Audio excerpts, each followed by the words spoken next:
तेहेñ दो रनोड़ पुथी जहाँ दो ऑल गुरु पंडित रघुनाथ मुर्मू ओलका ओना खन बोन नेला अयत रे लगातोग कान चिखना को आर ओना सावते एलखा रिया चिखना को हबोन नेल तराया।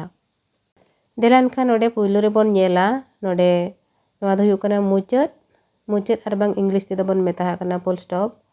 नोआ दो ओकारे बोन बेभारा अयत मुचत एन रिया चिखना। अयत को मुचत एन तायम इना तायम नोआ चिखना दो बोन लगाया ऑल जो। इना तायम केचेत कोमा अयत केचेत एन रिया चिखना। तोपा सेमीकोलन अयत तोपा एन रिया चिखना।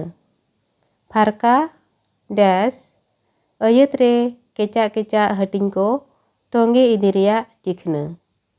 चेतेत इन्वर्टेड कॉमास रोड आकान लेका कथा चिखना।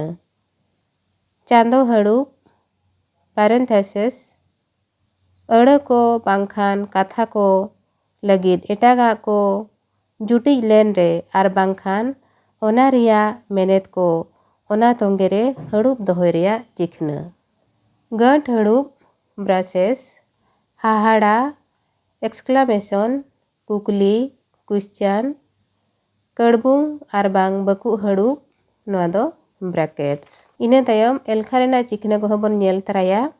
नोडे सेलेक्ट एडिशन प्लस भेगेट सब्सट्रैक्शन माइनस गाबाण मल्टीप्लिकेशन हाटाण डिविजन बाराबरी इक्वल टू गेलोस्टूड डेसिमल रापांगस फ्रैक्शन जर्नी रेशियो मानारांग ग्रेटर देन हुनुडिंग लेस देन साइकोरा परसेंटेज।